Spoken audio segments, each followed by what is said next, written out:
The Cultural History Community Interest Company was formed in 2018, and our objective is to provide benefit to people interested in the cultural history of their neighbourhoods and families, particularly but not exclusively in Luton. Our first 4 projects were all inspired by the centenary of the 1919 Luton peace riots, which resulted in the local community burning down the town hall. We commissioned 4 projects: an oral history project, which included republishing the book Where They Burnt Down the Town Hall, a music project, a schools project, and an art installation. The oral history project. Here we captured 12 family stories from people who had a connection to the peace riots, all of which can be heard on our website at www.culturalhistories.org. We republished the authoritative historical work telling the story of the peace riots, Where They Burnt Down the Town Hall, written by local historian Dave Craddock. The book design was completed by 2 students from the School of Art and Design at the University of Bedfordshire. The school project consisted of developing with the Chiltern Learning Trust classroom learning material on the concept of citizenship using the story of the peace riots. The art installation project, working with the School of Art and Design of the University of Bedfordshire and Bushmead Primary School, an art installation was created with a theme of protest around climate change. The music project. We commissioned a song telling the story of the peace riots. The song, We're a Jolly Lot of Fellows, was learnt and performed by 800 Luton school children. In this video, the words are spoken by the composer Richard Sisson. The children are singing the chorus. The photos are taken from the book Where They Burnt Down the Town Hall.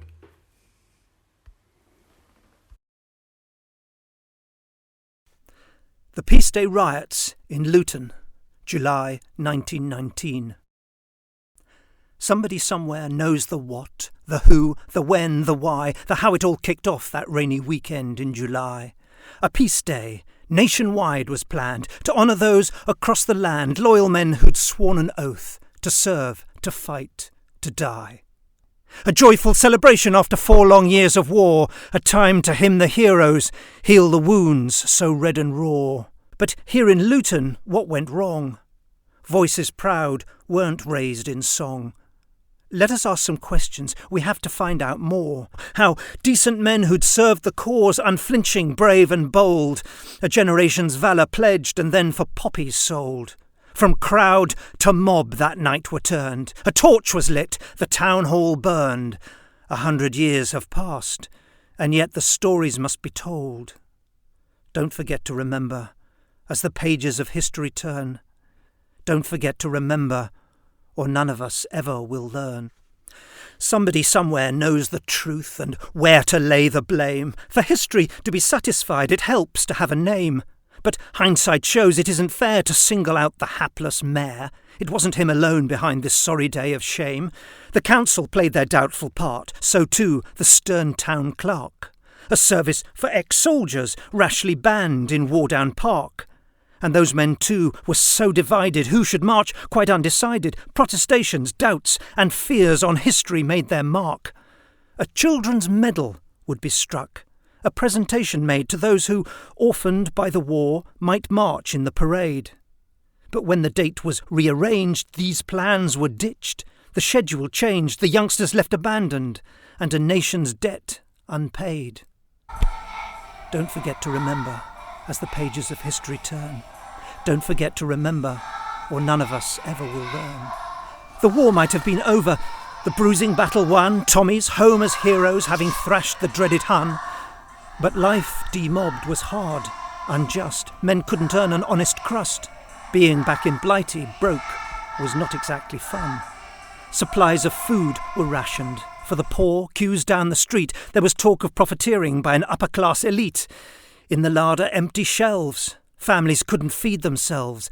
A mayor's feast for Peace Day, then, at best was bittersweet. No surprise around the town, an air of bleak disquiet, such thoughtless public flaunting of the greedy rich man's diet. Ration books were set alight, burning brightly through the night, flaming coupons all ablaze, fueling the riot. If you want to find old Impey, I know where he is, I know where he is, I know where he is. If you want to find old Impey, I know where he is. He's hanging on the old town hall. I've seen him, hanging on the old town hall. Somebody somewhere threw the first stone. Somebody made a first stand. Who was the lawless someone who found that first brick in their hand? All along George Street, windows were smashed. Firemen were threatened. Their hoses were slashed. At least in the carnage, nobody died as the flames of defiance were fanned. The garage, Hart's Motors, for petrol was raided as trouble began to unfold. Pianos from Music Shop, Farmer & Co. onto rubble-strewn pavements were rolled. Umbrellas, some perfume, odd slippers, a book. These were the spoils the rioters took, looting and fighting and bawling out songs as the worst of the chaos took hold. Soldiers brave returning, lives on hold and no one earning, passions high and unrest churning. Town officials still not learning kept those home fires stoked and burning. The town's public clock, in a shower of sparks, struck its last midnight and fell. In honour of lives lost in earlier wars, no longer would sound that proud bell. And how, in the midst of this dire, joyless strife, how can we search out some lesson for life, when here in our town records tell that this was a night of fire, brimstone and hell? Don't forget to remember as the pages of history turn. Don't forget to remember, or none of us ever will learn. Don't forget to remember, in the past our tomorrows are set. Don't forget to remember. Remember not to forget.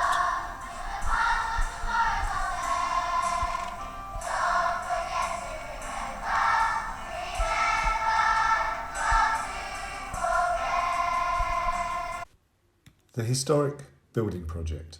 Here we researched 3 Luton buildings, each with a varied history, and captured family stories from local people with a connection. Working with local primary schools, we have used the research and the recorded interviews to introduce Luton's heritage to a new generation of young Lutonians.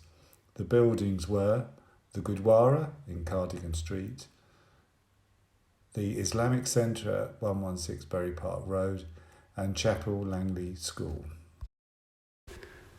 Now listen to some of the interviews. Firstly, let's introduce Mrs. Ros Scott and her memories of going to the cinema in Bury Park Road in the 1930s. My name is Ros Scott, and I was born in Luton, Hampton Road, 1920. When I'm 100 years old, it was a long time ago, very long time. And I think it was my eldest sister that was 10 years older than me who took me to the cinema. And I saw Laurel and Hardy. And I can't remember the name of the film, but I know there was a train going along, and I think Laurel and Hardy fell off, which we thought was funny as children. And he's running after the train, the fat one, Laurel, with his shirt hanging out, trying to hang on to this train. And we were all roaring with laughter in the cinema. And then the other one that I can remember, I can't remember quite what the film was about, was Charlie Chaplin. And he had suede feet with big shoes, and he always carried a rolled up umbrella which he twiddled on his hand. You know, the thing then, Charlie Chaplin, and it was black and white, no talking. It was all just funny actions which we laughed at and thought was great. and it was a real treat. You've got to remember we were dealing with farthings then, farthings and halfpennies and pennies, so I wouldn't think it was more than about tuppence. And we had to sit at the front, and when the interval came and the lights come up, if the astrolette wasn't looking, we would creep back in the other seats, otherwise you would sit with your face like that. I'm an elder of the Luton Jewish community. There are two elders, the other one's older than me. So I've got a lot of connections with Luton Synagogue, Luton Hebrew congregation, and particularly with the building that used to be the synagogue at 116 Bury Park Road. When the Second World War started, a lot of people were evacuated, moved out from the big cities, particularly London, and a lot of them finished up in Luton. So that the number of people in Luton went from 25 families to about 2,000 people, 2,000 Jewish people in Luton. The result was that the decision was made at the end of the war to look for a bigger building. And in 1949, the Empire Cinema at 116 Bury Park Road was purchased, and work was done to convert it. It wasn't actually opened until 1953, nearly 4 years later.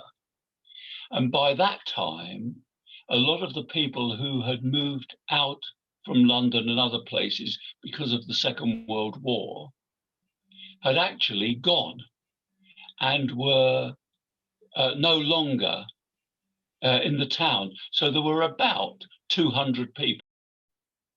The building had been a cinema since the 1920s and actually had quite an interesting history.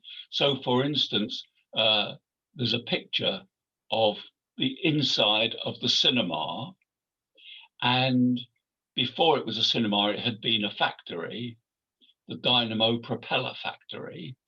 But there's a picture of the inside of the cinema, and there's also a picture where they were showing a Tarzan film, and to publicize it, they borrowed an elephant and walked the elephant down the road outside the cinema, and there's a picture of the elephant outside the cinema.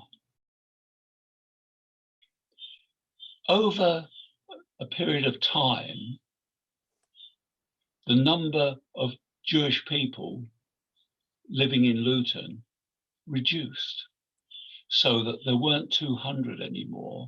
There were then, by the year 2000, there were only about 130 or 140 Jewish people. And the synagogue was too big. So in 2000, we sold, just after 2000, the year 2000, we sold the building and it became the Islamic Cultural Center, which was a good use for it, continued the religious use. And that was the end of our connection with 116 Bury Park Road. It had been a very successful connection from 1949, when it was purchased, to the year 2000, when it was sold. And so over 50 years of use, and it served the Jewish people in Luton very, very well. Now, let's listen to Shirley Hobbs talking about her time and her mother's time at Chapel Langley School. And then finally to Billy Schwer, who used the school as a training gym before he became world boxing champion. Everybody.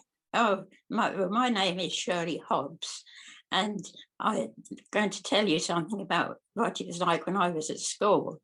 Now, I was at school a very long time ago, because I'm already a grandma, So you've got to imagine your grandma's being at school.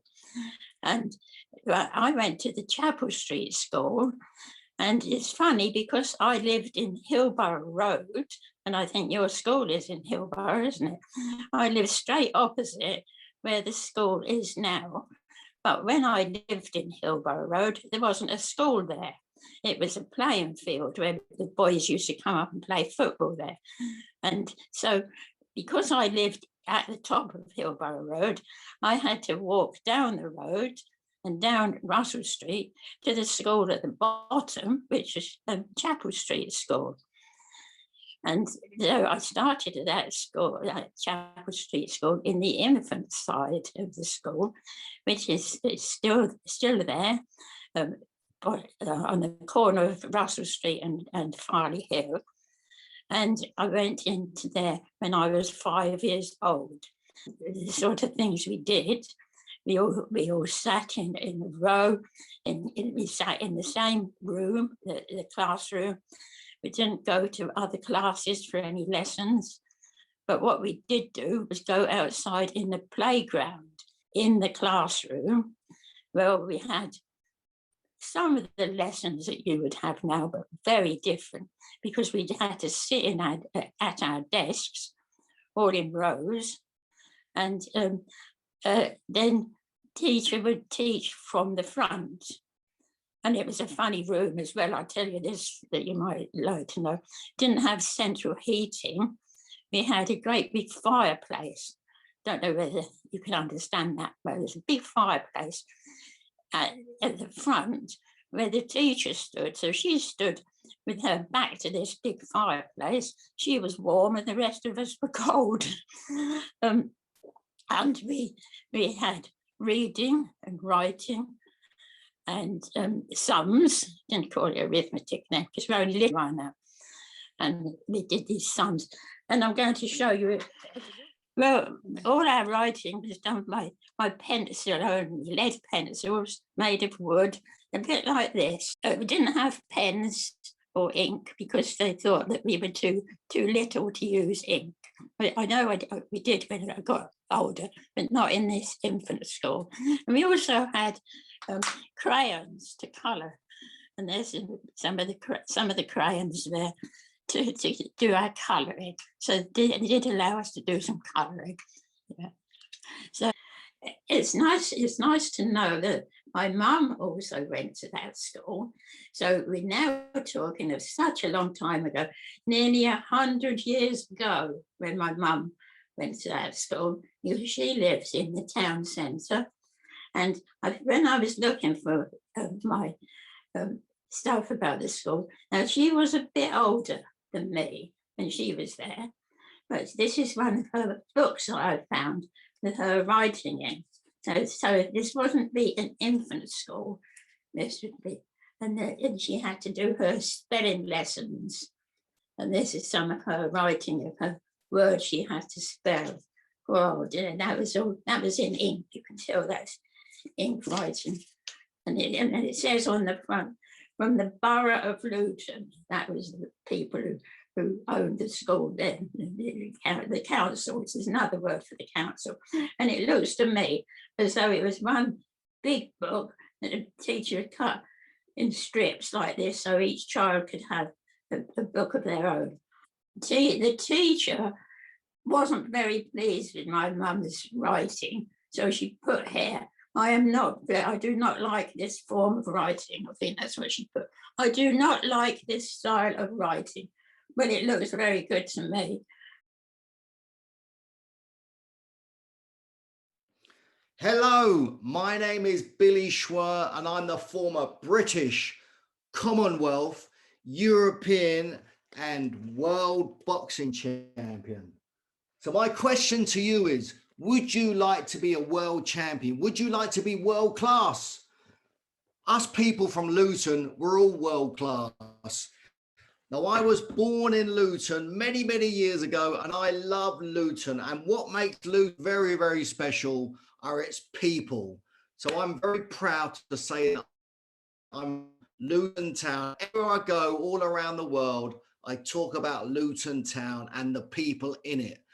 So my relationship to Chapel Street Nursery goes right back to 1986 when I walked into the boxing gym when I was around about 17 years of age, and I started to learn how to box as a professional boxer in Chapel Street Nursery. If you can imagine, one of the rooms was a boxing gym, and all the other rooms and the other buildings were a school. So it's quite surreal. It's quite different. So I became a world champion working from this little gym in the back of a school. So it was an amazing experience. I love Chapel Street Nursery. I've got great memories of it.